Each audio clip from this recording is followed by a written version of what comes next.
Hey, Mike. So let me, I got to get connected with Facebook and all that good stuff. So just a second here.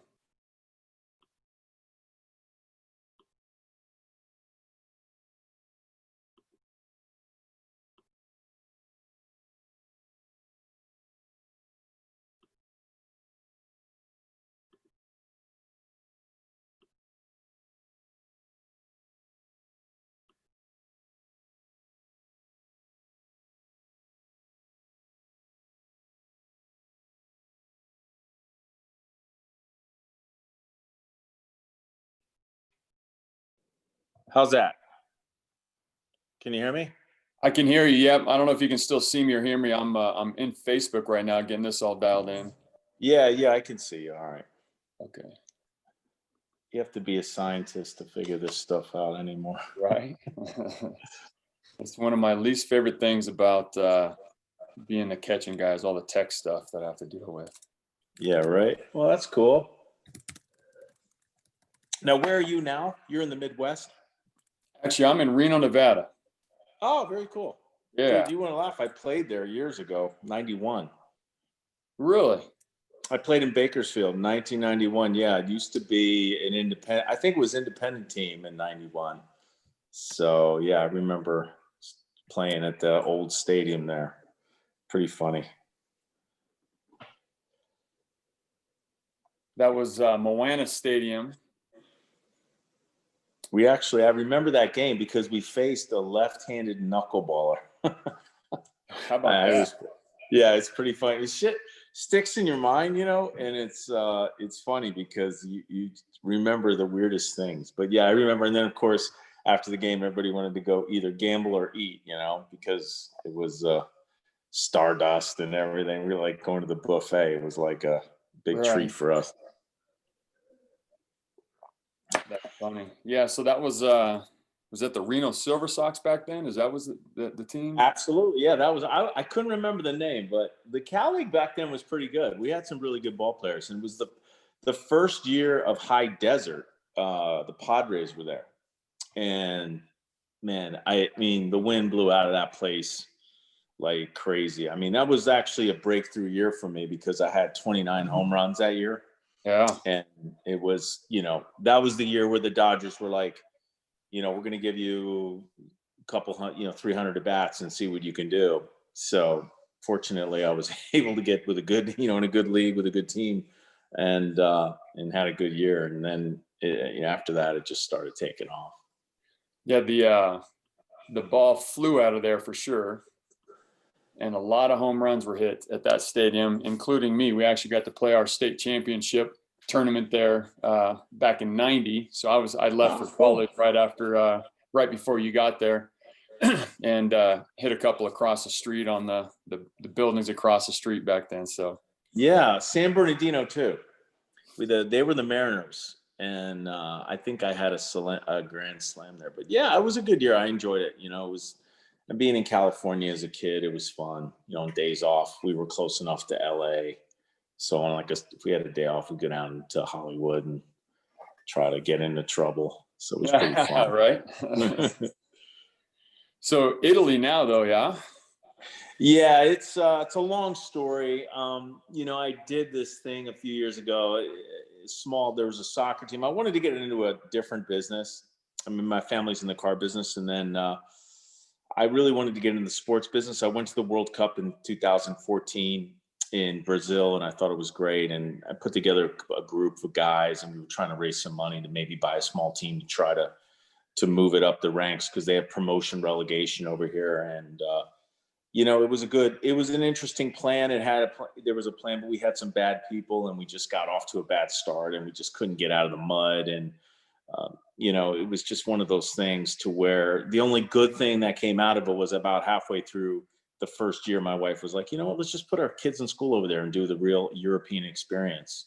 So we've been here 3 years now, and it's different. I mean, my family's originally from Italy. I mean, years ago. I mean, I grew up in the States, so I have Italian roots, but it's different. I mean, it's, now with the whole world being upside down, as you well know, it's a challenge, but they're in a great school. We're in Parma, and they actually, they have a team here, Actually, this is the last week of their championship, the Italian Okay. Baseball League. But it's been struggling a little bit. We have some meetings to try to get it back, at least try to figure out a plan forward. And it's been frustrating because my pitching coach, who's lived over here since 1989, has been in the hospital for a month. He came down with pancreatic cancer, Bill Holmberg. And so it's just been a punch in the gut for me. I mean, we can't go see him, because of the COVID. So Right. he's really been struggling, and he's like my right-hand guy over him. He speaks Italian. He came over here in 1989 and has lived here ever since. And so he was going to be my pitching coach, and he would have handled all the other duties. I mean, and it's frustrating. So it's, first things first, hopefully he gets healthy, but it is what it is. We just got to try to get through it. Well, I did a report on Italy when I was in like 4th grade or something, and I've wanted to come over there ever since, and I've just never made it. So I might be in a place now, doing the catching stuff and the baseball stuff, that I might be able to make my way over there. So we got to. Yeah, no.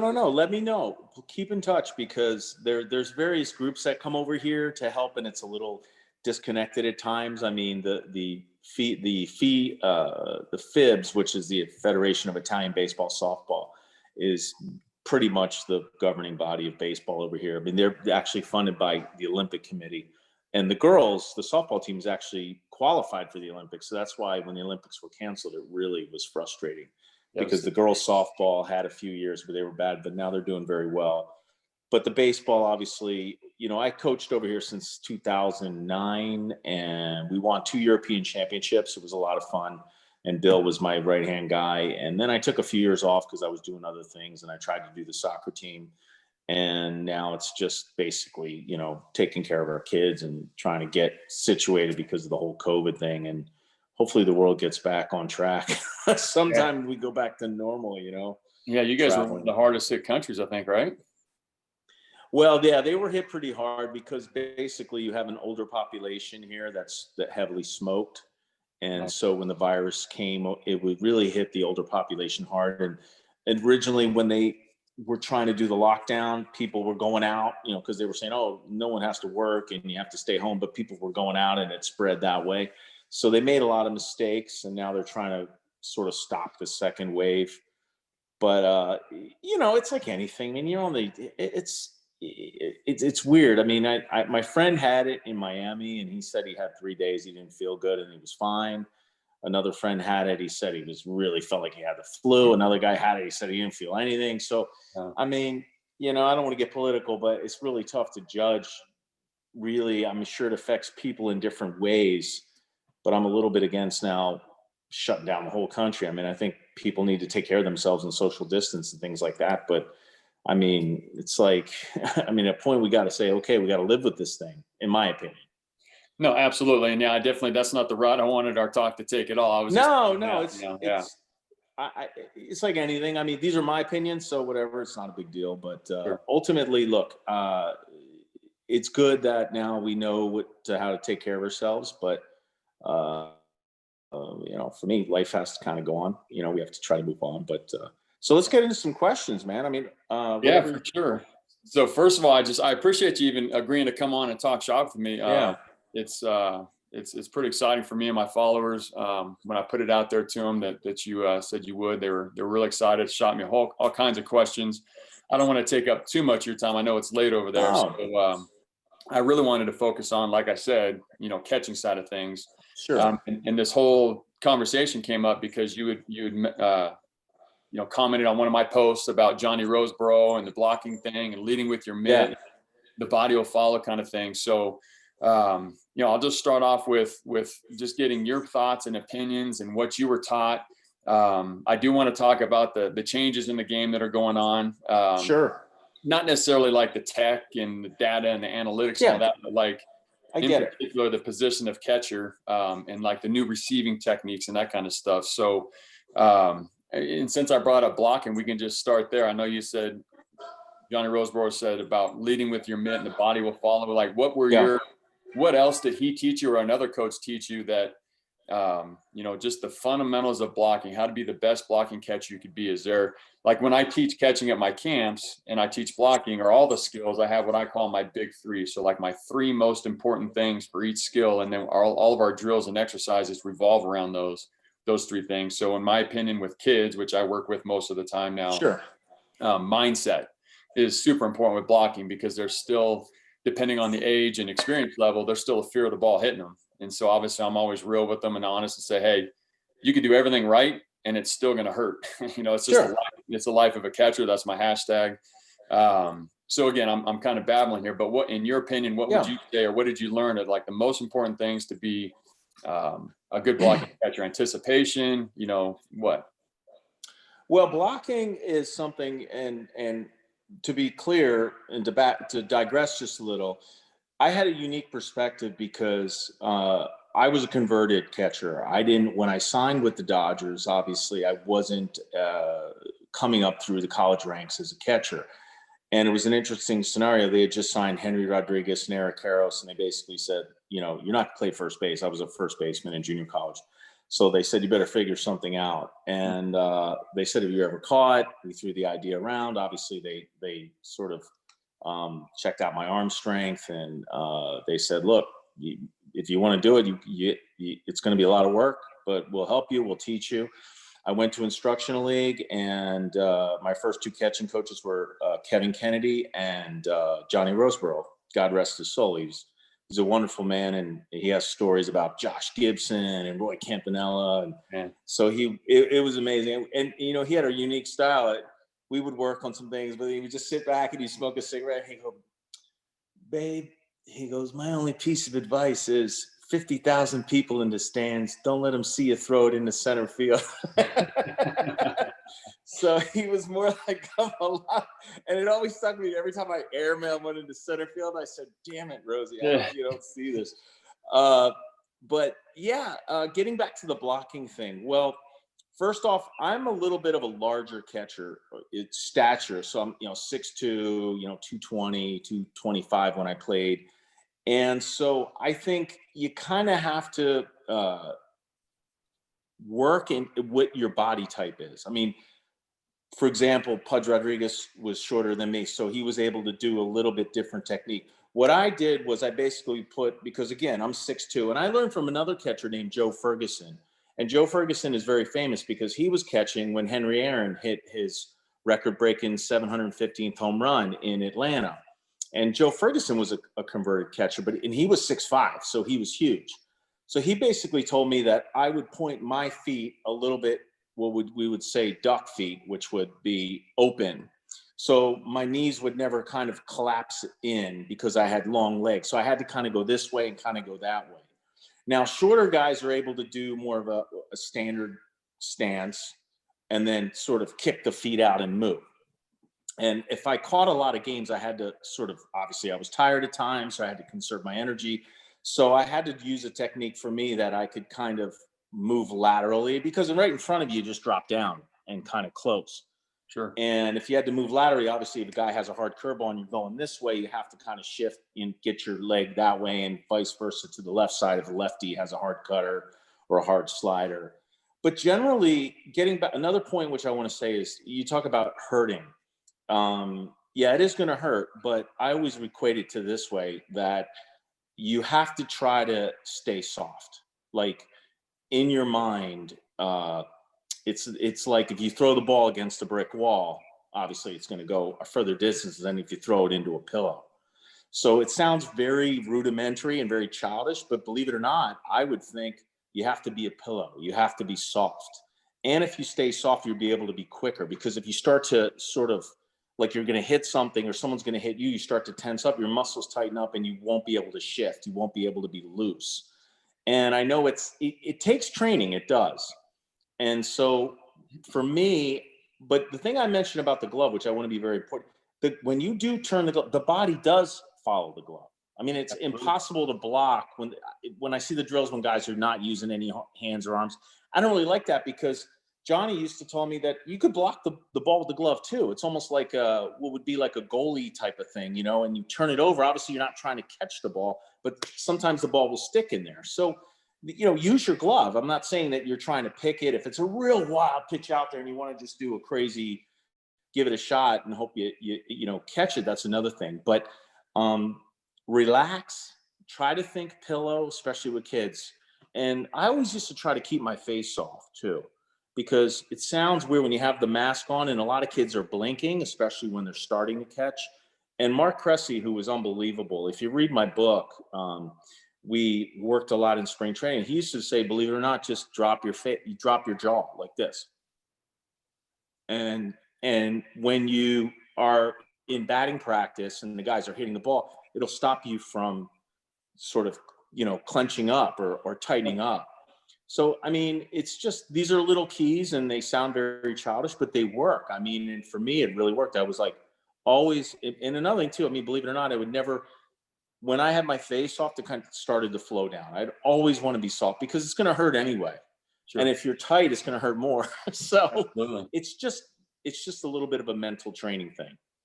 No, it's funny because I actually have an online program for blocking and it's called Be a Wall. And every time I talk about Be a Wall, about blocking, I get an earful from so many coaches. Why would you teach these kids to be a wall? They need to be a pillow. And I'm like, it depends on your definition of a wall. So what I mean is be big like a wall, so the ball doesn't go by, but soft like a pillow. Big like a wall, soft like a pillow. So, and I never heard of the relax your face as well. That's a great point, and that's actually something I might steal from you and start to use at my camps because it totally makes sense of softening everything up and make sure they're breathing and not tensing up. I like that. Well, especially for children that just start to catch, because when you put the mask on and a hitter's in there and the balls are flying, you start to get that clenching or blinking. You don't want to blink. And the first thing to do to blink, and I mean, Mark Cressy told me is just go like that. Just drop your jaw down and receive the ball and you'll start to get it. And so, but yeah, the interesting thing about Be a Wall again is blocking for me is something, the first rule of thumb is you gotta stay relaxed, because if you start to tighten up, as I said, you'll start to, it's almost like a hermit crab, goes into a shell. You can't move, you can't bite, and you have to be loose and you have to flow. And once you start to get fatigued too during the game, that's the hard part. You always got to tell yourself to stay relaxed. I think that's a great tip and kind of rule to follow for almost everything on the field. With hitting, guys taking deep breaths and getting relaxed. With receiving, we want to relax because we'll move quicker. So all of that is definitely a great point. One of the things that I talk with, and I'm curious on this for you, on the mental side of it, there are some coaches out there that are so receiving focused, which I completely understand, but they're so receiving focused that they'll tell their catchers, your first thought is, I'm gonna steal this strike and then react if the pitch is bounced. So in my experience working with kids for the last 25 years, I need them to focus on the block. If it's a blocking situation, if they're expecting to catch instead of block, it's gonna skip, they're gonna try and pick, they're gonna miss. So I teach mindset, no fear, and expect to block. So if it is in the dirt, you're ready for it. And then if it's not, it should be a little bit easier to just stay balanced and then receive the pitch. So were you an anticipate guy? I mean, I know there's instances where you call for that chase breaking ball and that it's probably going to bounce, but then a lot of times it's just a surprise. Were you, what was your mindset for blocking? Well, that's a good point. I mean, I caught a lot of guys who would throw the ball hard to strike guys out, but also in a situation where even if it's non-strike out or there's no one on base, you still don't want to get hit by the ball. So if a guy buries a split, and hits the plate and comes, you still have to always be prepared. So I agree with you there. I would always, for me, it's always turning the glove over this way. One of the things that I taught was like 2 C's this way, because ultimately when you start to take this hand and turn it that way, that's bad, because we call that chicken winging. And then if you have a guy that has a really good sinker, you're going to, and these are higher level, obviously kids, it's a little different, but when you start to get into high school or college and guys are throwing the sinker, you don't want to turn your hand this way. And what we say chicken wing, you always want to keep the glove this way. And then it allows you to go this way up or this way. Actually, they say you're not going to get a strike this way. I don't think you could, but you do want to keep it straight down. It's like, say, if you're coming down and keep it that way. But if someone buries a ball in the dirt, even with less than 2 strikes or nobody on, you still want to use your glove almost like a ping pong paddle. You know what I mean? You don't want to take that ball in the throat or the thigh or something like that. So that's a good point of practice, is even if there's no one on base, don't go to sleep. Don't just feel like, oh, there's no one on base. It's not a two strike situation. I don't have to block the ball. I'm not saying you have to get up and act like, there's someone on, but it is good practice to keep your glove and just kind of get that. I can't do it obviously with the camera, but this way where you're just kind of playing a little ping pong. Rose used to say, just ping pong, brother, just especially in the dirt. So you don't take it, up here in the chest. Nobody wants to get hit. You want to just cut down on those situations. No, absolutely. Absolutely. And actually that description and the hand placement you're just talking about actually leads perfectly into the receiving side of things. And I know you watch ball, so you've seen this and you know about it. So first of all, I want to get your thoughts on it, and then we'll talk about receiving fundamentals. But so I think you were the same way as me. I was a stick it guy. That's what we were taught. Minimize movement, both body movement, mitt movement after the catch, minimum movement, let the umpire decide if it's a strike. Well, what they found with all that data and analytics and video analysis now, the catchers that are moving the ball are getting significantly more strikes. And I'll post a video of Realmuto or Contreras or Hedges, some of these guys moving the ball a good 6, 8, 10 inches sometimes, and the umpire's back there still doing their right arm. And I get blasted on social media. This is garbage. It looks terrible. Everyone can see the move. Well, again, they've come to find that because of where the umpire is, they can't see the beginning of the move. They'll see the tail end. But again, I guess my question is, what are your thoughts on all the new techniques that they're talking about as far as moving the ball? And again, the data showing that it's getting more strikes. Do you like it, hate it? Are you with the changes that are happening? What do you think? Well, I'm going to show my age here a little bit. So, I mean, I always, it's funny when I think about it, man, I played my last game over 10 years ago. So I am a little bit of a dinosaur. And one story was there was this really a hard umpire. His name was Paul Runge. And it was my rookie year. And I was, trying to basically do this whole thing I think I didn't really try to snatch the ball, but I held it for a little bit. And he came around and he cleaned the plate, with the brush in the old days. And he says, Mikey, let me tell you something. Johnny Bench used to do that bullshit, grab here, snatch the ball. And I told him, Johnny, just catch the ball. I know if it's a strike or not. And he said, so basically I'm telling you, Mikey, just catch the ball. Don't try to, snatch this thing and do the, where you're framing. We used to call it framing. I don't think anybody calls it framing anymore now. I don't know what the term is. I will say, look, the one thing I'm a little bit concerned is that umpires watch the TV as well. They have highlights, they have film, they have all this video. So if an umpire is embarrassed where a catcher kind of really does, he's going to kind of know about it, I think. Let me digress just a little. Okay, umpires do want to call strikes, right? They don't want the game to stretch on, and if they want the guy to work fast, they want the guy to throw strikes. They don't like the long games just as much as we don't like catching them. They want to call strikes. So if you keep that in mind, they're gonna if you get your pitcher in a rhythm and he's around the plate, you're gonna get those pitches more if he's around the plate and he's working fast and he's throwing strikes than if he's wild and he's going 3-2 on everyone and walking guys. And so I don't really know if there is a strict formula for it. In big game situations, balls that are close, like inside strikes or on the corner, you could try it. I don't really have anything like a problem with it. I know sometimes it looks we say, again, I'm dating myself. We say a little grab ass where guys are kind of doing this thing, or I see some little leaguers on the Little League World Series are kind of going like this. And I mean, I would just say, look, moderation is a good thing, not to try to get too carried away with it where you feel like you can steal pitches, because ultimately a catcher, in my opinion, can't really make a ball a strike, but they can make a strike a ball. So I just think that it's something, and again, it's all about level, for kids, obviously, just catch the ball. When they start to grow a little bit and they get a little more confidence and control, then you could try to do the thing where you hold it a little bit. But, again, in my day and age, the umpires were a little different. I mean, and probably didn't have the video. So if you held it there, you would probably have a short day. So you bring up a great point, yeah, bringing up Paul Runge and him talking to you like that. I always teach in my camps that the amount of move you make is going to be umpire dependent. So, and usually if they get on you about moving it, it's because your timing was off. When you're on time and it's quick and efficient, and again, I don't know if you remember watching Darvish almost threw a no-hitter earlier this season, and Caratini was catching him, and Caratini was moving the ball like a ton. Everyone lost their minds on social media when they posted all the balls that he was moving. Yeah.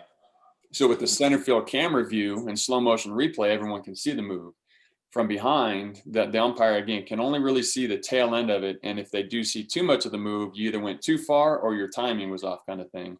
But my point is, with the Runge thing you brought up, and it's kind of getting off the fundamentals, I guess, but it's super important to talk about the relationship with the umpire, catcher-umpire relationship, and how much of an impact that can have on the game, and you getting those borderline pitches and getting the close calls, and even at the plate later on in the game, if you're hitting, getting those calls because of the relationship you develop. Is that something you tried hard at, is becoming, get on a first name basis with each umpire and get to know them, kind of thing? Absolutely. And again, different levels are tougher to have a what we call relationship with an umpire. When you're in the major leagues, and again, this is when I first broke in, there was National League umpires, American League umpires. They had personalities. They were big personas, Joe West and Paul Runge, the gentleman I mentioned. So the whole thing with umpires is very important. Like, I'm kind of like the attorney for my pitcher. So I have to really try to have a good relationship with the umpire. Now, if the guy calls a pitch on me, which I'm not happy with, or calls me out, I got to bite my tongue because I'm going out there to catch. So if I'm going out there to catch and I say, dude, you're really hoarse, SHIT, you blew that call, then he might take it out on my pitcher. So you have to have some discipline and understand that your most important job is to catch. But every level is different. Little league, obviously it's kids, and maybe high school, you may know some of the umpires on a first name basis, but they're human too. They're just like us. They have good days. They have bad days. They have fights with their friends and their wives, and they have days where they're happy. And so you have to it doesn't hurt. I'm not saying you have to go out and be, best friends, because obviously there's a fraternizing issue there. But I got on a first name basis. And if I felt like I caught a ball and it was a strike, I would never turn around and say, what the hell, this is bullshit, that was a strike. I would say, hey, Joe, come on, man, that's a good pitch. He's like, yeah, maybe it was. You know what I mean? Like, and then you're going to get it next time. So you have to kind of know the personality, and they all have different personalities. So I think that helps. I think that's very important. And I think right away I used to go, hey, Joe, how you doing, man? How's the kids? Everything good? Yeah, great. How's it going? Yeah. How you feeling? Oh, I got hit last week. Oh, man, that sucks. How you feeling better? Yeah, and I'm feeling better. So it helps. I think subliminally it does allow them to kind of bond with you a little bit, and it doesn't hurt. I think it's a good thing.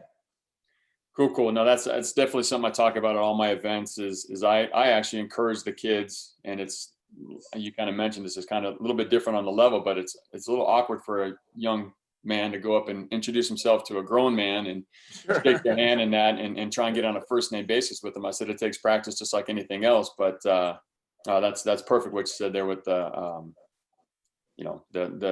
difference it can make, for sure. So it definitely, and it helps hitting too. Obviously I was an offensive catcher. So if I know the guy is in my corner, at least I know I'm lobbying.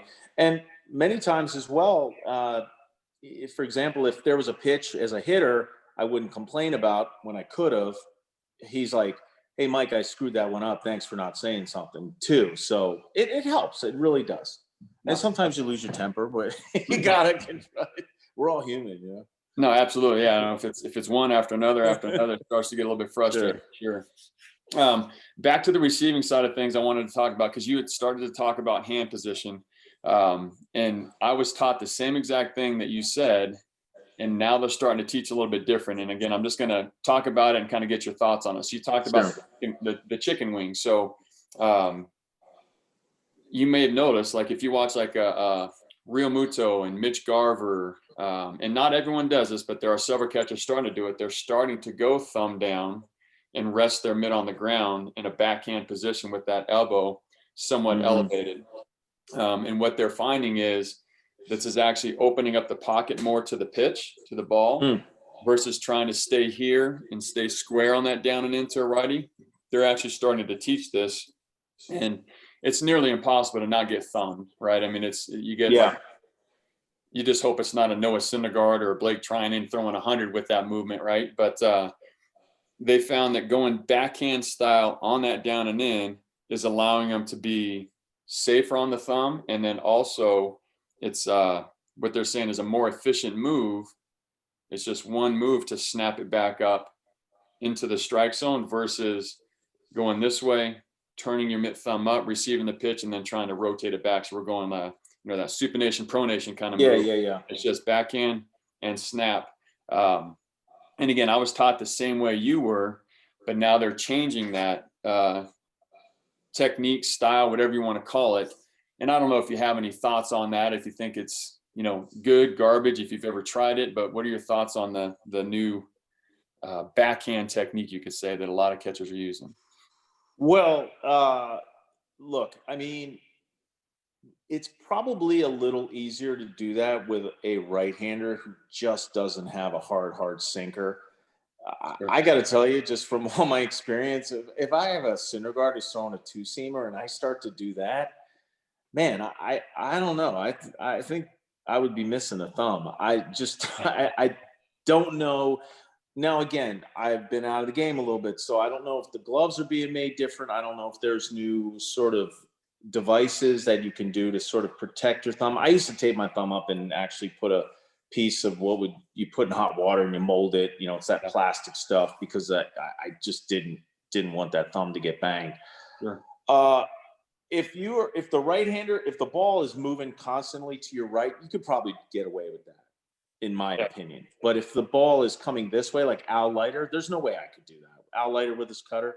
I mean, is a lefty that threw a 94, 93 mile an hour cutter. I mean, again, I would just, I had to keep it like this. Actually, there's a game where I think he had a shutout in a playoff game with the Reds to get into the playoffs. It was like an extra game we had to play. We were tied technically for the wild card, and he pitched a 2-hit shutout in Riverfront in front of 50,000 people.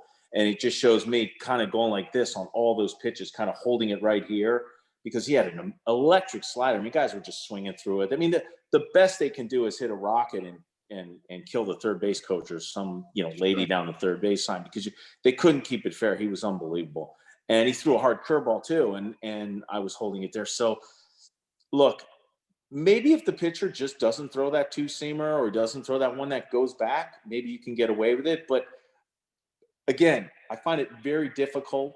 I would find that difficult to do that at the higher levels of minor league baseball or major league baseball, in my opinion. But again, I have to kind of go back and see if that works. I mean, I wouldn't want to try it. Right. And I don't really know if you're going to get that many more pitches. Again, if these umpires are seeing the video and they're going back and go, man, this catcher is making me look bad because he's taking balls and turning them into strikes, I would kind of the umpire then go to somebody, hey, dude, I know what you're doing. I understand we all want strikes here, but I'm starting to get sort of critical, because they get rated too. I'm sure they have evaluations and supervisors. So I just think in moderation. I mean, I think there's nothing wrong with trying to get a pitch in a big situation, but every pitch, if you're trying to snatch it or trying to kind of do that thing, it might be a little excessive. No, I hear you. I had three different thoughts going on in my head, because what you said stimulated a thought, and now I'm forgetting which one I wanted to talk about. The umpire. I guess this is what I was going to say. With the receiving side of things, and one of the things that we teach, obviously timing's going to be really important. We don't want to be late on a pitch and be pushing it away from the strike zone, those borderline ones. Did you ever kind of start your mitt or move your mitt in the area of where you're expecting the pitch to go to help you be on time? Like if you're catching Leiter and you knew that slider was coming in, would you go ahead and preset your mitt kind of into the righty away from the lefty with your thumb pointed up and just ready for it? Or would you, your pre-catch relax, or if you even did much of a relax, fingers down, or did you ever do that in anticipation of a specific pitch?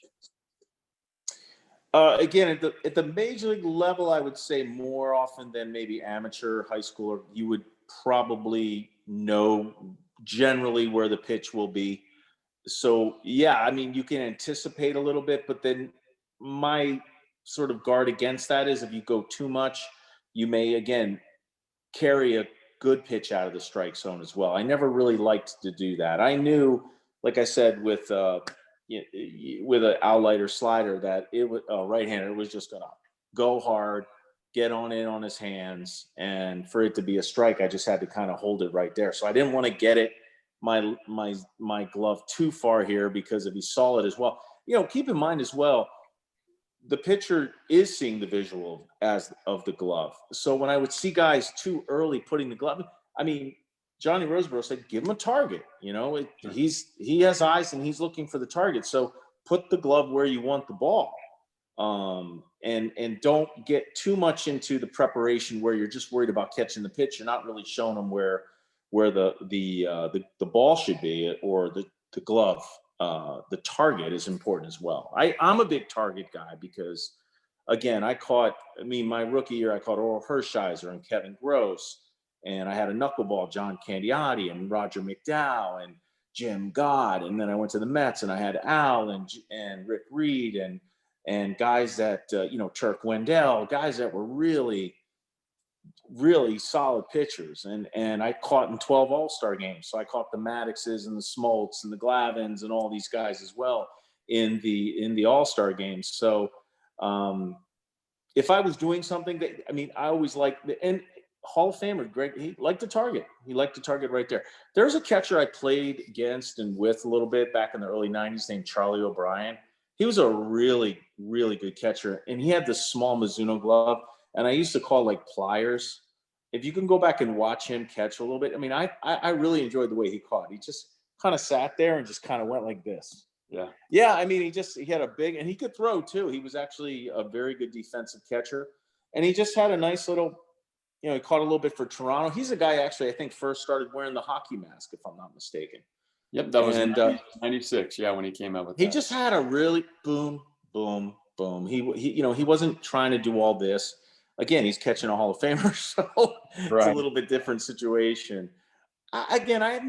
Just try to keep it in moderation. I think when guys are doing it too much, just try to keep it to where, and again, first or second strike is not as important as the third strike. So if you're doing it too much, I know the umpires I played with would say, Mike, what the hell are you doing? Just catch the ball.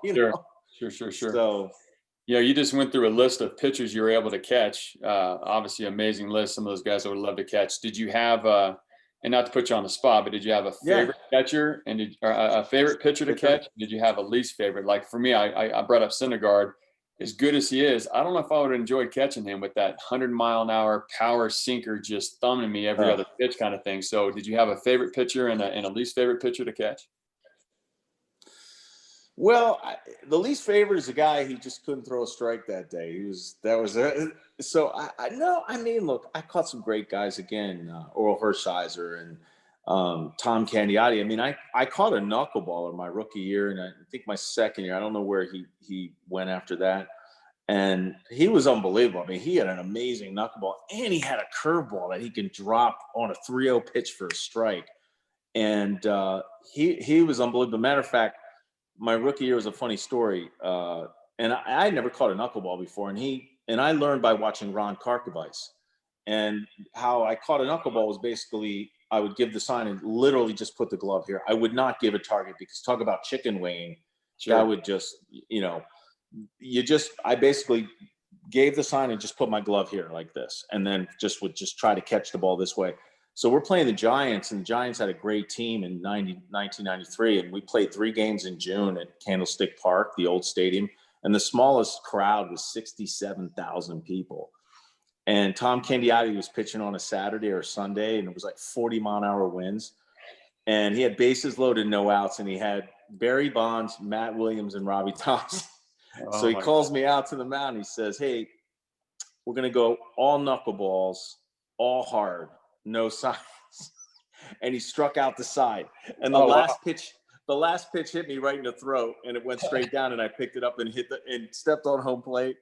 And I'm like trying to tell him something, but I couldn't talk. I was in the dugout. He goes, "Hey, that was pretty good." I go, so, yeah, I mean, do I have a favorite? Look, man, again, I caught so many guys. I mean, Al Leiter and I had a special relationship. I mean, the thing about Al, which I thought was he's been very complimentary of me in my latter years and even before the Hall of Fame, because he said, "Oh, Mike's obviously known as an offensive catcher," but he goes, "I pitched to this guy for years." And the one thing what he said, which was very important, and for me as a catcher, I never really worried about, which I saw some catchers do. They didn't really want to throw off speed with a guy on first because they were worried about the guy going and not getting a fastball to throw the guy out. And I never really cared about that because, I mean, 6 times I think my staffs led the league in the ERA. And I knew the guy on first base was important. But I'm like, you know what? You got to get the hitter, because if you have a guy on first and let this guy go, now you got to rally. And I just never really said, "Oh, I got to call fastball so I could try to throw the guy out." I mean, it was just, as a catcher, you really shouldn't. I mean, throwing is very important. Yes, you want to throw a guy out. Yes, you need to have good technique for it. And I love to see these guys. And I mean, my favorite catchers were Benito Santiago and Charlie O'Brien, the guys I mentioned, and the guys, Kurt Manwaring, who I lost the Gold Glove to. Actually, my rookie year, was a very good catcher. He caught that really good team, as I mentioned. And Javi Lopez and these guys, even Eddie Perez from the Mets or from the Braves, who caught that good staff as well. So, but yeah, I think as a catcher, I mean, you want to try to prevent a rally. So this whole thing, I mean, I know some guys that just didn't want to throw anything off speed with a guy on first, because if the guy can run, they knew he was going. So that was a very nice compliment for him to say. No, definitely, and that actually leads in to my next question with the fact that you caught your staff's led ERA 6 times is pretty amazing. I pretty much know the answer before I ask it, but what was your favorite part of being a catcher? Favorite responsibility, favorite part of being a catcher? Was it? Well, I'll say for me, and I'm thinking you're probably going to agree, especially after what you said. But setting up hitters and calling a good game was like by far my favorite thing to do. I did take just as much satisfaction out of throwing a runner out as hitting a home run or having a good hit. Like, I just loved eliminating a runner. But calling the game was by far, like, making good hitters look bad, kind of fooling them and getting them frazzled and frustrated because of, get a pitcher that can hit their spots and you're setting them up and calling. That was always my favorite. So what was your favorite part of being a catcher? Exactly what you mentioned for me, because I went through the spectrum, so to speak, where I came up with the Dodgers, and the staff I mentioned was a veteran staff, and these guys were hard on me. I mean, Kevin Gross, he would say, "Let's go, Mikey." I mean, he was just on my ass all the time. These guys rode me all the time. They did not give me a break. And Jim Gott, who I caught with he was awesome, man, because he was like sort of our de facto closer. And we actually had Pedro Martinez was our setup guy. Todd Worrell was our closer. Jim Gott was kind of like a swing guy. And Jim Gott was this big dude. He was like 6'6". He threw a hard slider. He threw a sinker. And then I remember in Pittsburgh one day, I think I blocked the ball to win the game. It was the last out of the game. There was a guy on third. I think it was a tying run. I blocked the ball, and he was like, "Yeah, Mikey, good job, Mikey. Way to block the ball." And I was like, "Whoa, this is cool." And I really love that mentoring. He really, I understood that I can hit the ball, but I also knew that I was also just as important of catching a 2-hit shutout without the pitcher shaking me off one time. And my knowledge of hitting helped me with my catching. I mean, I loved setting up hitters. I mean, my year in San Diego, I mean, I posted on my Instagram a few months ago, catching a pop-up with the Padres. And that was one of my most fun years because I had a great staff. I mean, I had Woody Williams and Jake Peavy, but I also had some young guys. And Clay Hensley was on that staff. And I remember I went out to him, was bases loaded, no outs, and he was pitching.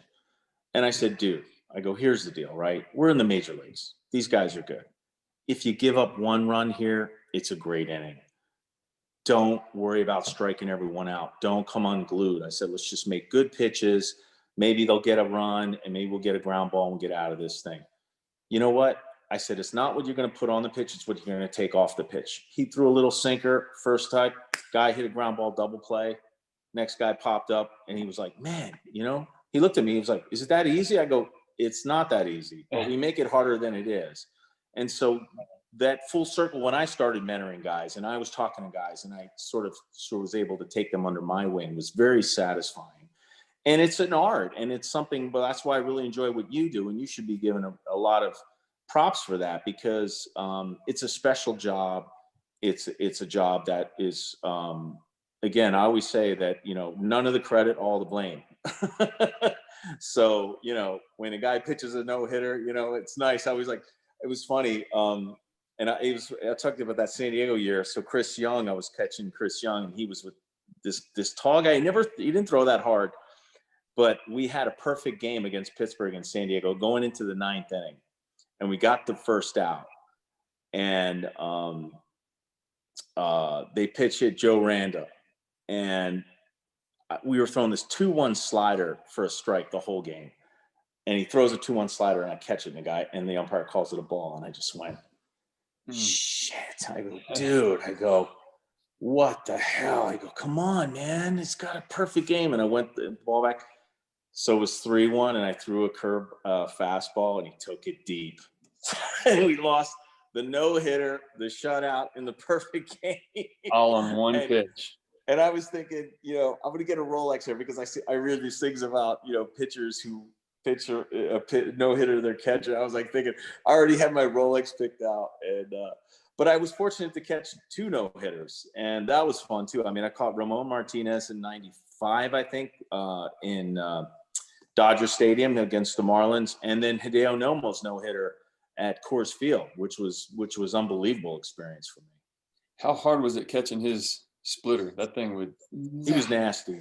Oh, he was nasty. I mean, I'd never seen anything like it. And, you know, when you have hitters like Ellis Burks and big league hitters, Tony Gwynn, and guys going, what the hell is that? I mean, they knew it was coming, and they couldn't touch it. And it really looked in the strike zone, and then it just the bottom fell out of it. It was the weirdest thing. And blocking it was a challenge. I mean, again, getting back to the throwing thing, I mean, I rarely threw anybody out when he was pitching, but I mean, he would walk a guy, he'd walk another guy, and then strike out the side. You know, it was like they would steal second and third, and he would just strike out the side. I mean, he was one of those guys that once the game started going, he would just have to find that release point with that thing. And yeah, I mean, he was, and he threw another no-hitter, I think, for Boston in 2000 or 2001 or something. So yeah, he was great, man. He was a lot of fun too. He was just a good dude. And for him to be the first modern Japanese guy to come over and have, you know, myself to catch him was really a thrill. He was a thrill to catch. He really was like the second Fernando when Fernando Mania was the first. He was like the second Nomo Mania. It was fun. He was like Mariano Rivera with his cutter, and like Trevor Hoffman with his changeup. Like, you knew what it was coming, and you still couldn't hit it for sure. Yeah, I mean, it was just bizarre. It was one of those things that you just couldn't describe. He really had this pitch, and even big league hitters knew it was coming. I mean, because again, you know, he could take a little bit off, and he would throw for a strike. So he had sort of like 3 versions. He had one sort of like to a hitter who would try to jump on his fastball. First pitch would look like a fastball and kind of dart. And then he had one that was like just to throw to a strike. He would take a little bit off, and it would just drop right in there. And then he had the 2-strike one, which looked like a fastball, and then just the bottom would fall out. So yeah, I mean, just unique. He was a unique guy. Would you, so in bullpens, like during spring training and you know, in between starts and stuff, did he split his fingers more for certain, like a higher velocity one, little split, and then more, or we pretty much grab the same? Or did you even talk to him about that? Is that stuff that you got involved with during bullpens to figure out, all right, when he throws it hard, it does this, when he throws it soft, it does this, so you can give him feedback during the game, or you know what I mean, or know what to expect? Is that something that you did in bullpens? Or well, you know, I'm going to use the bullpen comment as a segue to how important it is to catch in the bullpen for catchers. I mean, drills are very important. I think the drills that you do and to get into the mode, so to speak, of blocking, but the best way to learn is to go down to that bullpen and tell that pitcher to bounce some pitches, because you'll get the real spin, you'll get the real angle, you'll be able to get the real sort of sensation of, I mean, blocking a ball that a machine can't do. You know, we used to do the Hummer machine, and you have the wheel machines, and it's not the same. You could throw pitches as a coach. You do get into that same sort of mode, and drills are very important because drills are good for stamina. You know, drills are good for very much getting your body conditioned to do those things. But I tell these young kids all the time, I go, and that's how I learn. I mean, I would go spring training. I catch spring training, 6 bullpens a day, 5, 6. I mean, and these are guys that sometimes will go call the pitching coach over, I want to hold it. I'm like, oh, come on, man. You know what I mean? Like these guys are, and so they would pitch and I would frame and I would catch and I would get, and then I would say, okay, 2 strike curveballs now, 2 strike sliders, 2 strike splits, and I would block the ball. And that was the best practice. You could, block balls off the machine to the cows come home and it's not the same. Right. So get into that bullpen. And that's another thing too. Dodger Stadium, I'd walk up and I would get the last, 5 to 10 pitches of the starter to see how he's throwing as well. So I encourage all the kids, get down there and catch. I mean, that's our job. I mean, even for me, I would sometimes be in the bullpen and I was hitting third. So I would actually have to go up on the road and get the starter kind of in the middle of his routine, because then I would have to come back and hit. So that was something I always did. Yeah, it's something I talk about all the time at my events, is that's the best opportunity to get to know each pitcher, know what to expect from each pitcher, and then get your work in. And there's going to be the days where you have, coach comes up and says, hey, we have 5 guys that need to throw today. They're all going to throw 20 to 30 pitches. And Bobby, the other catcher, is not going to be at practice today. So you're kind of stuck there. But then I always try and teach them, use that instead of dwelling on it, use it as an opportunity. That first bullpen, just focus on your receiving. That next bullpen, focus on your blocking. Yeah. Next bullpen, mix in some throwing stuff, and try and use it to their advantage. So I'm glad we talked about that for sure. Sure. No question. Did you have any, you mentioned drills a minute ago. Did you have any kind of go-to drills that you felt like just got you dialed in and ready to go? Like whether it was Roseboro or Kennedy or any of those guys taught you during spring training, or was there a go-to drill, your favorite drill, for whether it be for receiving, blocking, throwing, anything? Well, I mean, one of the coaches I work with the Dodgers was this guy. His name was Mark Cressy. He was a big league bullpen coach for the Dodgers for many years. And we had this thing in spring training called the Catcher Olympics. And we would do pop-ups, throw to second, and blocking. And he would do this whole thing, actually blocking, where he would do this like with chalk, he would do the chart, where if you blocked the ball and it stayed close, you would get higher points. And if it rolled away, you would get less points. It was almost like a dartboard or something. And then we would do the thing where actually he would put like a small target, a net at second base. And we would get a certain amount of throws. And then the thing about Mark is, I don't know if you do this or there's any catching coaches that do this, but he could hit the most amazing pop-ups with a fungo. And it was the most amazing thing I've ever seen. I've never seen, he would hit rockets, and we would do these competitions, and it was so much fun, and he made it fun. So as far as drills, is like you said, you got to have fun with it. If it's not fun, it's not challenging. But we would do this, and we had so much fun doing this stuff. I mean, one time he decided to do pop-ups, and it was early spring day in Vero Beach. It was like 30, 40 mile an hour winds. And we're like running, to get these pop-ups. I mean, I think I went to second. We did it on the grass in the outfield to be safe, because of the fences. But we went out to center, and literally, I remember Tommy Lasorda came out. He was watching us do these pop-up drills, and Cressy's hitting these rockets, right? And I remember I just took off, and I think I ran like 40 yards and did a slide, and I caught the ball. And Tommy Lasorda says, I can't use the term because I'll keep it clean, but he said, JC, goes, that's the greatest effing catch I've ever seen. It was like, we just had a blast. So I don't know if coaches do that anymore. I rarely see, because I don't even see anybody take infield anymore. We used to take batting practice, then take infield, and then Cressy would hit these pop-ups. And I actually, the pop-up I posted in Philly when I ran into the fence, it was like a thunderstorm was coming. And when I caught that ball, I remember Cressy back to the Catcher's Olympics going, yeah, that boy, get those pop-ups. And he would do this thing where he would say, for the kids, it was a McDonald's M, but for the older guys, it was a certain anatomy on a woman's body. That like the route you take from home plate to the pop-up. So how many times you get under the pop-up and you start to backpedal back. He says you have to find the ball, let the ball start to come, because the spin will carry the ball back towards the field. And if you get too far under it, you start doing these, and then that's not fun at all. So I enjoyed pop-ups. I mean, that was something I was pretty good at, and I enjoyed doing that.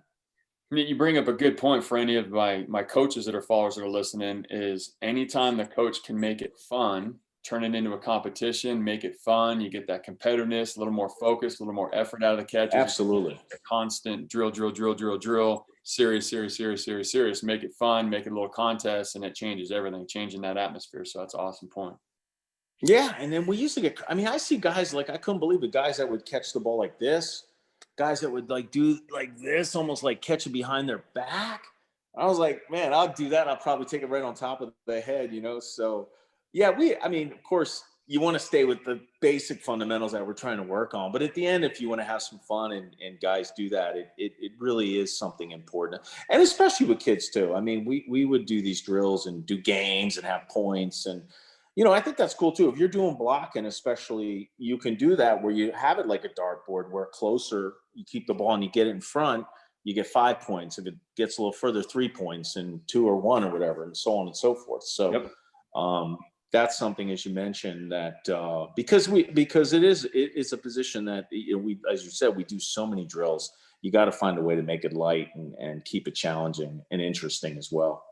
I had similar experiences in my brief time with the Phillies organization during spring training, and it's crazy. I bet you, I highly doubt there are many catching guys out there doing pop-ups during spring training. They've started to put such an emphasis on receiving that probably 75% of the time they're spent, you know, training the receiving, a little bit of blocking, a little bit of throwing, and then maybe once a week they're mixing in tag plays, force plays, bump plays, pop-ups kind of stuff. But I had similar experience with you. They would set up the machine. We didn't have a Cressy that could smoke them up there with the fungo. They'd set up the machine, crank it up as high as it would go, and just, you know, they shoot multiple balls at one time, and you have to catch all three, and they make you do a full roll and a 360 in between.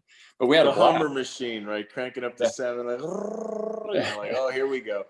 But yeah, the spin on that wasn't that great, but it was better, as you said, because but Cressy, man, it was a freak show. I couldn't believe it. He would just hit absolutely and drop it right on the dime. Like it was crazy. So, but no, that's true. And I think also we used to work, which is now probably a thing of the past, is plays at the plate. Guys that would run you over or try to run you over, and how to sort of deal with that. Now that it seems like that the slide rule is implemented, that to me, and should we talk about that a little bit? How do you feel about that? I'm curious how you think. So I think we're on the same page as far as that goes. Not that I enjoyed the pain, but I took a lot of pride in stopping that runner from scoring. And sometimes we took a beating, but you know, that's it's my hashtag, the life of a catcher. I really enjoyed the life of a catcher. Again, the pain was pain and you deal with it, but stopping that guy from scoring. And I was lucky enough to never get absolutely blasted like Posey did when the whole rule changed.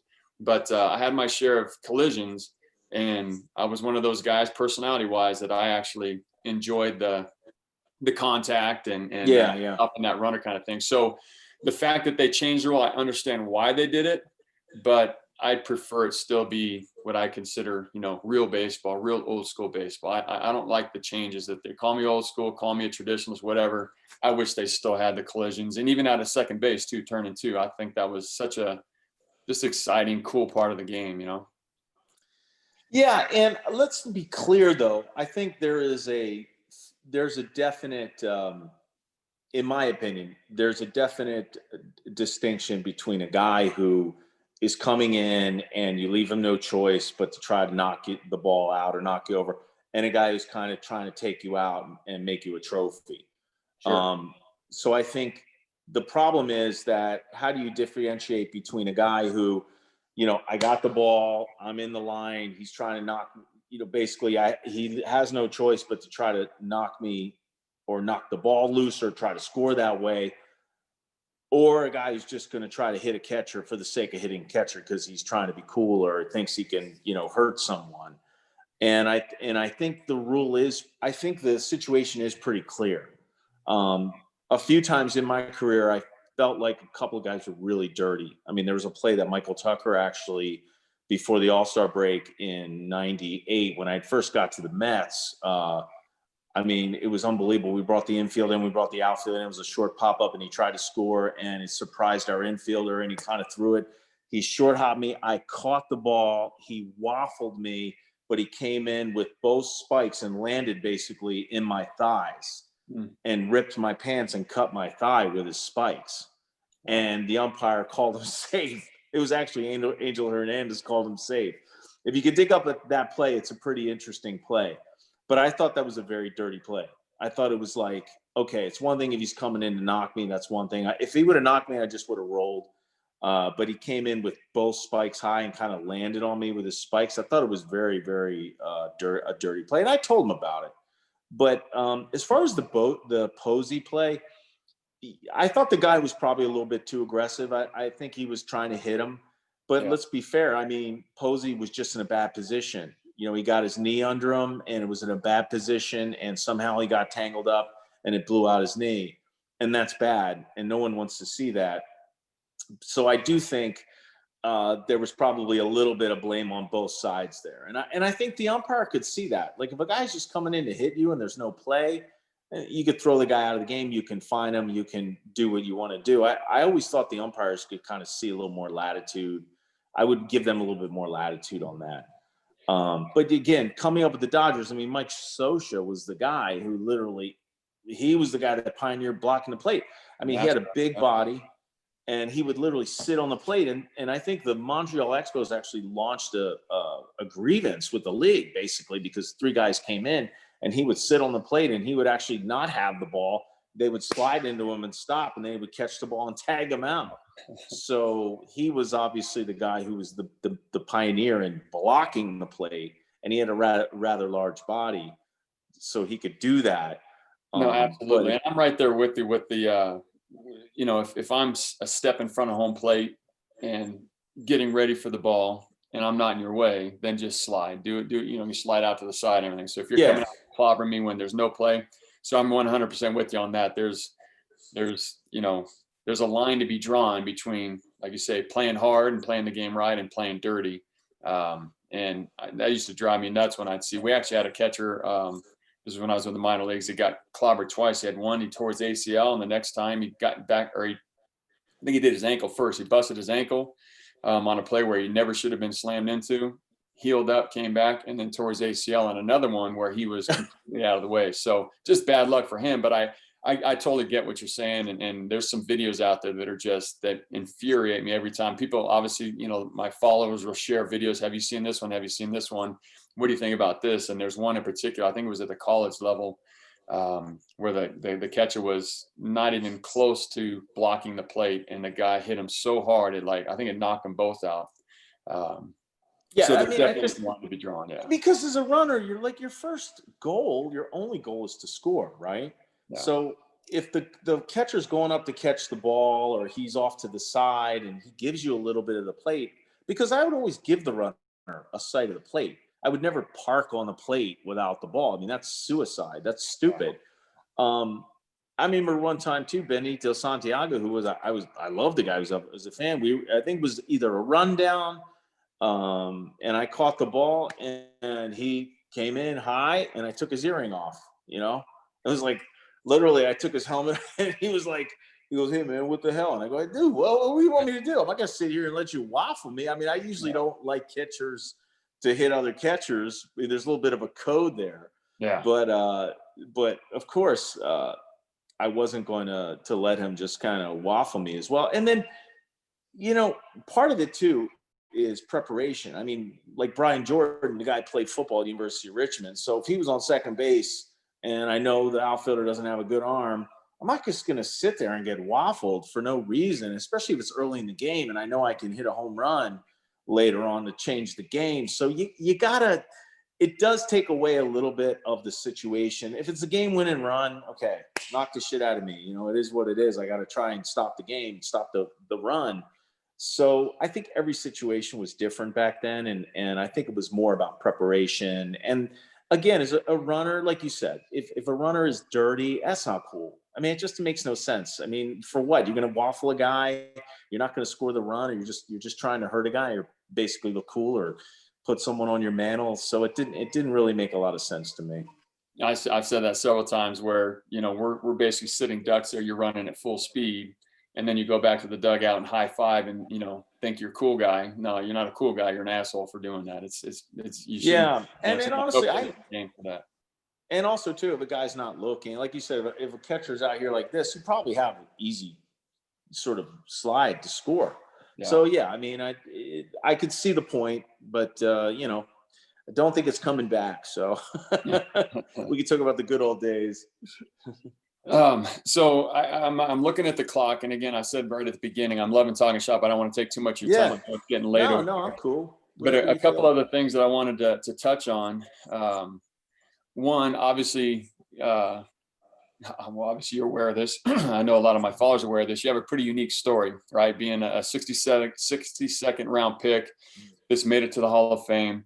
I did ask my followers, hey, is there anything you want me to ask Mike? And one of the go-to questions was basically, and I know it's kind of a broad question, but how in the world did you do it? You know, like how did you balance the defensive side of things, becoming a catcher, like you said, and then staying such a you know, awesome offensive player, you know, with having kind of the numbers against you, so to speak. You know, what was there an aha moment from a coach or mentor that kind of clicked, and it literally made the game easier for you? Like something happened on the way up? Was it the minor leagues? Was it college? Like where did something click? And you're like, you know what I mean? And obviously you worked really hard and got strong and in the training. Like just talk a little bit about how you made it to where you got there. I know, again, it's a pretty broad question, but yeah, I'll try to be let me know if I'm dragging on or I'm sort of rambling on too much. I'll try to be as concise as I could be. Well, not to sort of cut down on my legend or anything like that. I want to be clear. I was a very good high school player out of Phoenixville, Pennsylvania. I mean, I was all state 2 years in a row, my junior, senior year. I mean, I had scholarships to probably some schools you never heard of.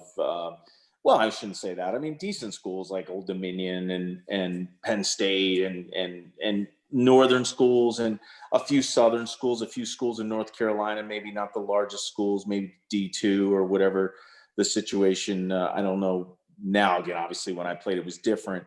So that being said, I mean, I had some interest. I had a lot of scouts scouting me my junior, senior year in high school. It wasn't like I was this player who was completely unknown. I mean, I think my scouting report is out there somewhere, my senior year in high school. So a couple of teams were saying, well, what are you going to do? You're going to go to school. If you're not going to if you're going to go to school, we won't waste a pick on you. And then actually, Tommy, who was very close with Ron Frazier, who was a coach of the University of Miami Hurricanes at the time, said, you know, Mike, you should take Mike to go down to University of Miami. So they came up, I was in LA. I think I was working out and they scouted me. The recruiter, Dave Scott, said, hey, come to University of Miami. He's got a great swing. He's going to be a good player. Come on down. And then I went to UM in '87 and my career just kind of stopped. I mean, I didn't really expect to play every day. I didn't expect to be freshman All-American, but it was a very good team. It was a very experienced team. And I think I had 9 at-bats that year. And I became very frustrated. And I said, oh, man, by the time I crack this lineup, I mean, I'm going to lose a lot of time. And it was good for me, too, because it was very humbling. I mean, I was a little cocky coming out of high school. I thought I was going to go down to UM and, like I said, do well. And it just wasn't a great situation, with the fact that a lot of the recruits were from Florida and they were playing 60, 70 games their high school years. And I was playing like 20 in Pennsylvania. This was back when we had a real winter. Now, I guess people aren't, there's not as much snow up there, so they're playing more outside earlier. But so I went to junior college. Tommy knew Demi Maneri from Miami-Dade North, who was the all-time winningest junior college coach in history. And that was a very good school as well. And they had 3 schools back then. They had Miami-Dade North, South, and Center. And I played against Jaime Navarro and guys that were very good in that junior college league, but I was playing first base. And my junior or the sophomore year, which was when some scouts were coming to watch me, I tore a ligament in my left hand. I was playing first, and I tagged a guy and I hit his knee, and the knee split my knuckles open, and I was out for a few weeks. And so at that time, that's when I went up to spring training with the Dodgers, and they started saying, hey, maybe we'll draft you. Maybe would you think about catching, because we have some very good first base prospects. And we just started kicking the idea around with Tommy and my father, and the story of Tommy and my father being close from Northtown, Pennsylvania. And all this time, again, I tell people, and we can get into the history. I mean, I remember the University of Miami too, their football team. And I remember going into the gym and looking at this gym and just seeing like 100 yards of weights and machines and pulleys and all. So I actually started working out. I mean, I actually started getting strong. I really started enjoying going to the gym. I was doing squats, and I started doing bench press and started doing dumbbells and all these things. And I felt myself starting to grow stronger. And I was eating better. As a kid, you eat pizza and hamburgers and all this stuff. And so I started reading all the magazines and taking some of the supplements and going into the GNC and, get vitamins and running and doing all these things. So I actually felt my body starting to get stronger and grow. And so I could feel myself, and I could see the ball start to jump off the bat a little better. I mean, it was crazy. I really did. And I was like, this is very interesting. I mean, because years ago they would say, you don't lift, it's going to make you muscle bound. You're going to get slow. You're going to get tight. And obviously many guys, sort of threw that out the window. Sure. And so that, with the combine of going to the Dodgers, and the Dodgers, again, at the time I got hurt. So not a lot of scouts were scouting me, and the Dodgers were like, we'll take a shot at you. We'll draft you late. And they came to see me play in the summer. I went out to Dodger Stadium. I had a great workout, and they said, hey, all right, we'll sign you. And that's when I went to spring training, and Rosie and Kevin Kennedy were there. And guess what? I got to work, man. I got to work every single day in instructional league, blocking balls, throwing, hitting, blocking balls, throwing, hitting. I would catch bullpens. I would hit extra in the cage. I would just completely committed to trying to get better. And even that year I went to the Dominican Republic because Tommy was like, hey, you know what? You're a young catcher. You just started catching. I remember this kid, this guy I caught. It was the first game I ever caught. And the guy actually ended up pitching in the big leagues. His name was Tim Scott. And I never forgot this because I think it was and it was like one of the first games I ever caught. And this is an instructional league with really good players from college and high school and whatnot. And I called a 2-1 changeup, and he threw it, and the guy grounded out. And the pitching coach was like, was that a 2-1 changeup? And Tim Scott, yeah. He goes, this kid just called it. I mean, it was a great call, because it was a good hitter. He was a good fastball hitter. And it just I started enjoying it. Now with that, I had frustrations. I mean, there was a scout named Mel Didier who said there was this high school pitcher that he drafted, and he told the coach he's going to become a catcher. I want you to play him every day. He went back a month later and he wasn't playing. And he said to the coach, here's the deal, right? Either you play the guy or you're going to be fired. And he started playing the guy, and the guy was going back to the screen like a Labrador retriever, probably 2 or 3 times an inning. But that player was Gary Carter. Gary Carter was a high school pitcher.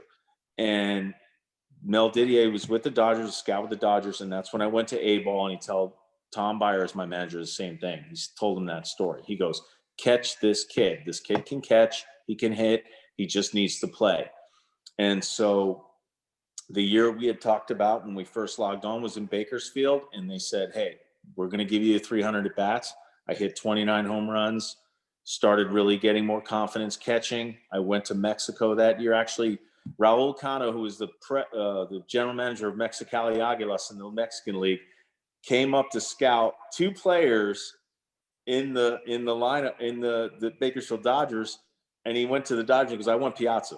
And they're like, well, no, you can't have Piazza. And he goes, I want Piazza. And so I went down to Mexico, started getting more confidence facing some guys that were in the major leagues, and went to spring training that year and actually hit 3 home runs in major league spring training.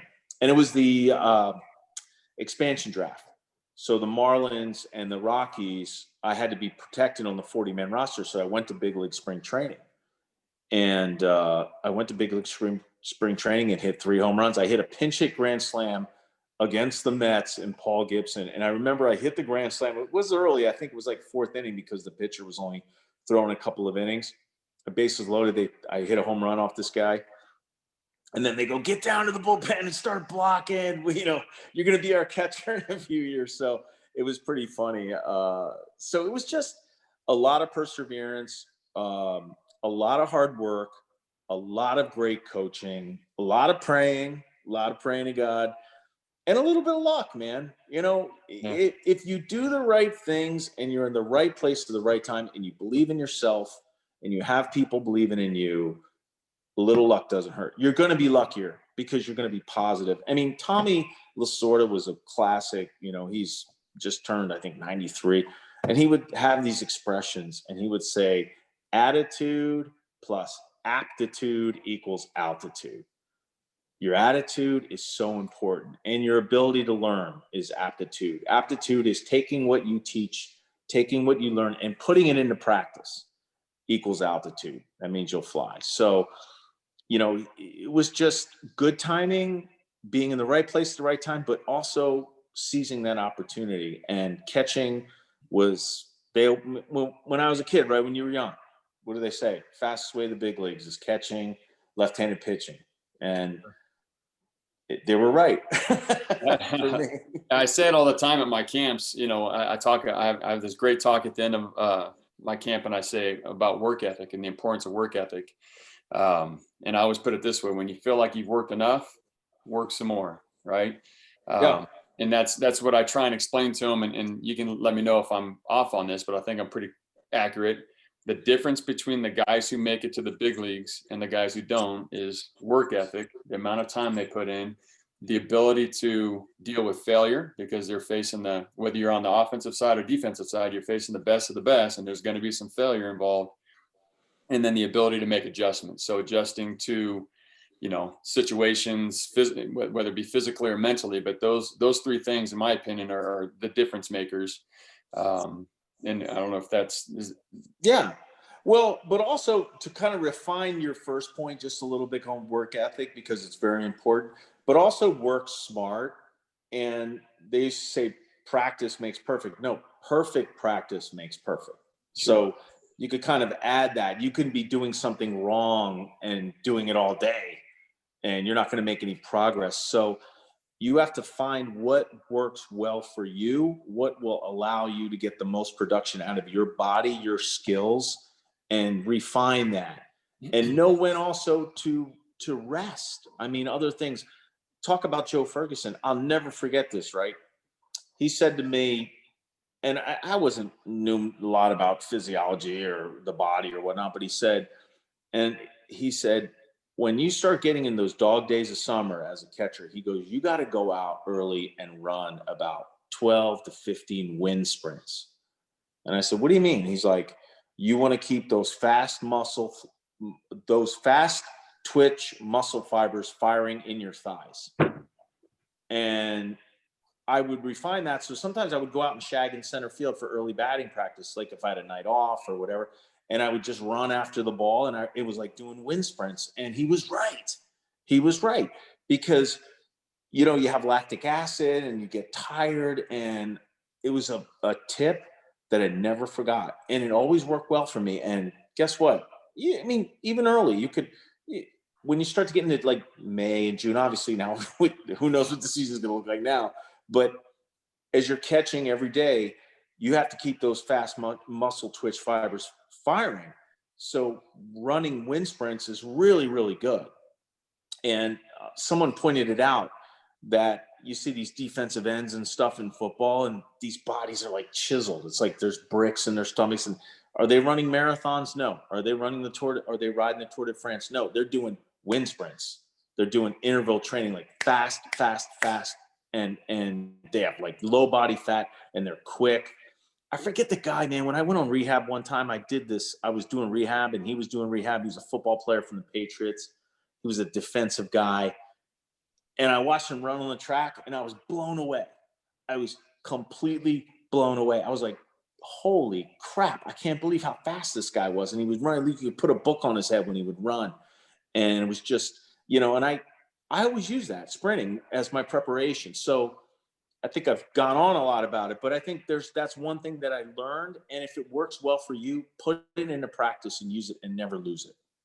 Absolutely. Yeah. Train how the sport is played. Like no Tour de France and, long runs. It's marathon. Yeah, exactly. So, hey, I have one more thing I want to talk about. Again, I feel like I've taken up a lot of your time already. I appreciate this, but final thought. There's obviously been a lot of, I guess you could say, give you chills moments, right, in the game. For me, like the Kurt Gibson home run in '88, the Joe Carter home run, the Joe Carter home run, and then obviously you probably know what I'm about to say, that your home run after 9/11. What was going on through your brain when you hit it and when you're rounding the bags? Was it just game as usual or what? Because when I asked my followers, a whole bunch of them said, hey, ask him about that home run. What was going through his mind? Was he floating on air rounding the bases, or was it just kind of business as usual for Mike Piazza? Well, I would say it was something that, and it's strange, sort of digress just a little. I mean, it is a little scary in a good way that, we're getting away from that, from 2001. But the scary part also in a bad way is that I feel a lot of kids are, like my son and my kids, they were born after 2001. So how do we really teach them that? And it's a little bit sort of, you want them to learn and you want them to know the right message, but obviously, it's a painful thing for me. It's very painful to think back because I was there and we were very touched intimately by a lot of the losses. I mean, I can't really say what I was thinking. All I can say is that the Mets organization through that week was incredible. I mean, we were in Pittsburgh of 2000. It was Tuesday morning. I remember a bunch of us watched Monday Night Football. I think there was a football game the night before. We watched it. We got up, and it was Tuesday morning. I was sleeping in, and next thing I know, we didn't have cell phones back then, or at least mine was off. And I was getting a call on the room phone, and it was my agent. He said, "You're not going to believe, turn on the TV." And I just couldn't believe it. Sure. And obviously they canceled, they canceled the games for the season for a little bit. And then we went back to New York, and you just couldn't believe the devastation. I mean, we knew a lot of the cops from Shea Stadium. They took us down there to see it right away. It was just, I mean, you couldn't imagine.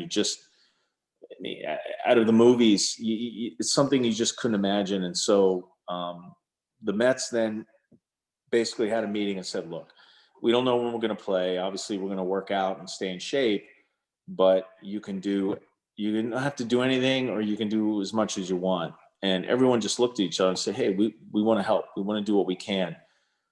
And the only reason why I'm saying this is like, we didn't really feel like when we kind of played, and I don't want to make it sound like it wasn't a big deal, but it was like, once we get back to playing, we had experienced so much pain that week that it was almost like a little bit of a relief to get back, because we just wanted to sort of get out of this funk we were in, because we were just so emotionally drained. It was on the news every day.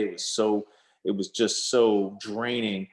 And so, but there was a moment when the game started, or we were in our lot, we were going through the introductions, and they brought out the bagpipes, and I just lost it, because the minute I hear bagpipe, my tears are streaming by my face. And I remember looking up to God, and I'm a man of faith. And again, I don't want to get too preachy, but I believe there is a God, and I believe he does help you, because I looked up to God and I said, God, please help me get through this night. I said, I just want to get through the night. I didn't even care about hitting a home run, or I didn't care. I just wanted to hold it together emotionally, because all this emotion just started rushing back, and all we'd experienced. And then you go through this terrible feeling of like, what are we doing? Like, baseball doesn't mean anything. It's not important. It's about life and love and family. And it was a very, an incredibly torturous week to go through and see the pain and devastation.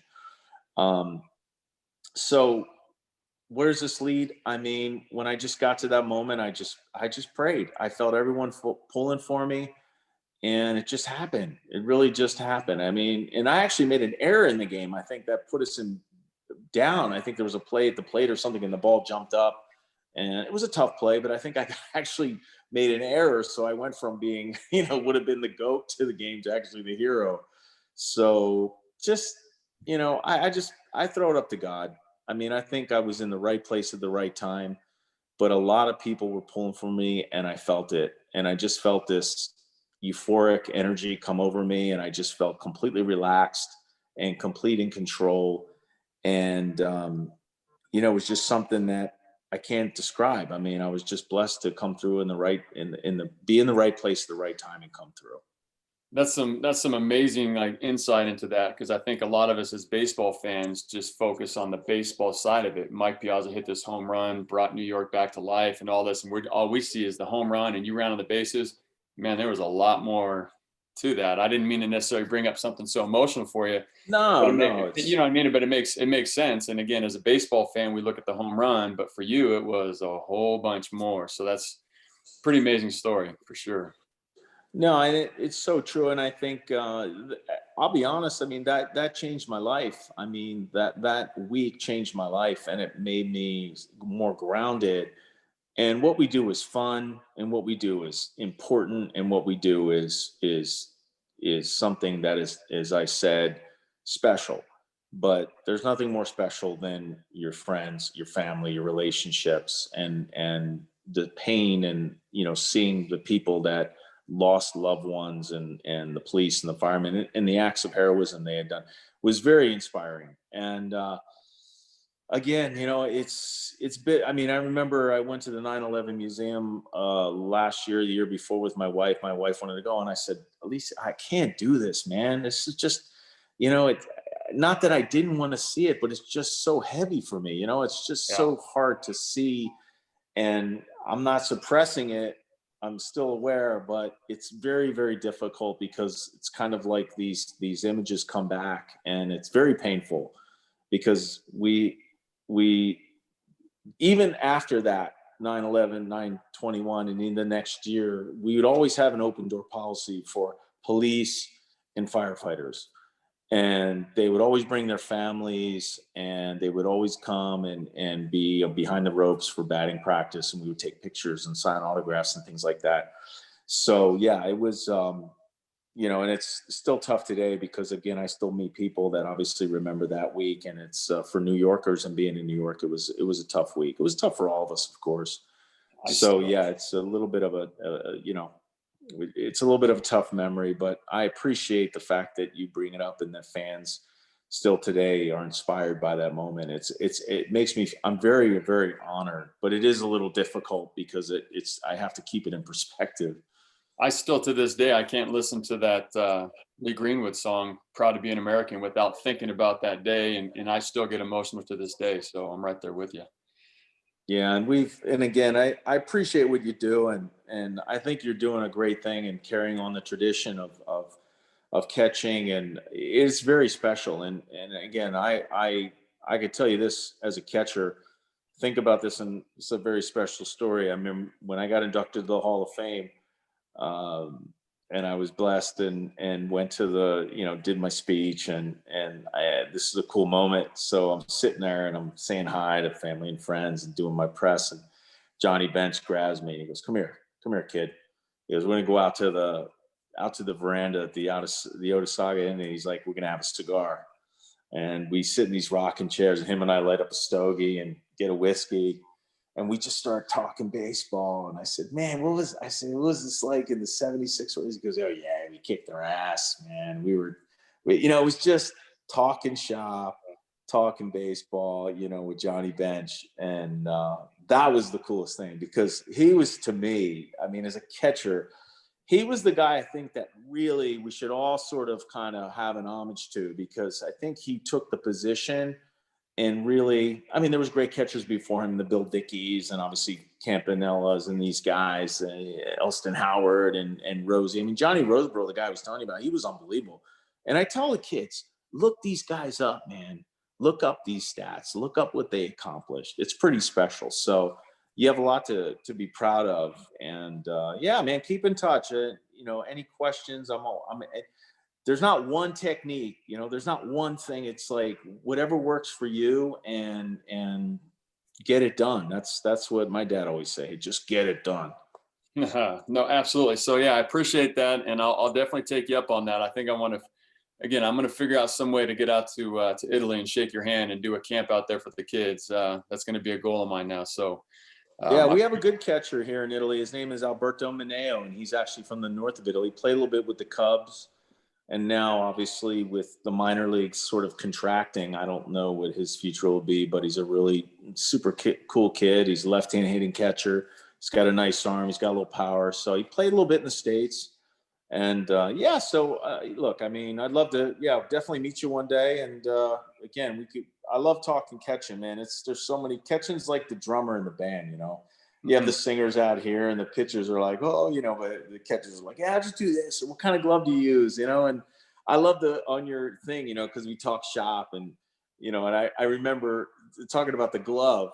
I used the Mizuno glove my first year. It was a CE5N, which I think is one of the best catcher's mitts. And I took a contract with Rawlings, who they make really good catcher's mitts now. But I remember, this is a funny story too. So I was with Mizuno my first year, and then I went to Rawlings and I said, they go, oh, here's our Heart of the Hide and this glove. I go, here, dude, just make this glove. I said, cut this glove open, take all the swatches, and I go build this glove. So the funny thing was, they do this glove. Oh, and I said, make it in the Gold Glove leather. I said, that Heart of the Hide leather is shit. I go, it's crap. It rips. I'd gotten a Rawlings glove and it ripped. So they made it in the Gold Glove leather, which is really, it was like a chocolate brown. So I used this chocolate brown glove. And so we refined it. I had a couple different versions, and then I got it right. And it was so sweet. It was a sweet glove. And after I'd broken it.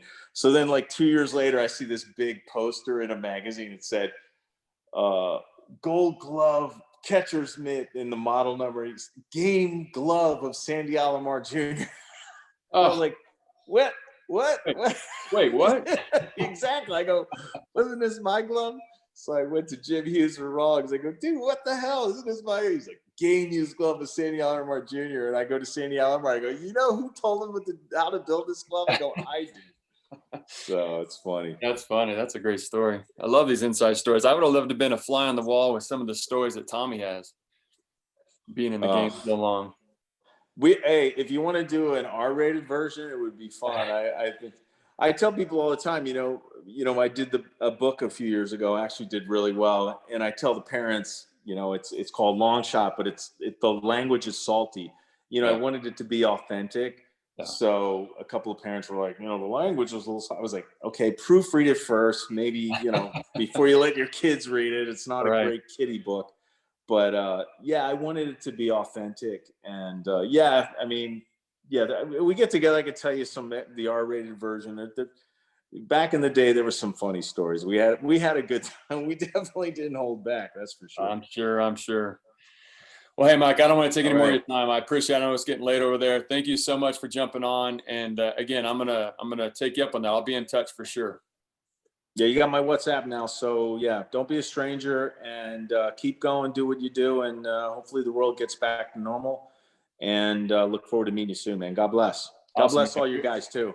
Thank you. I appreciate your support. Take care. Man. Take care.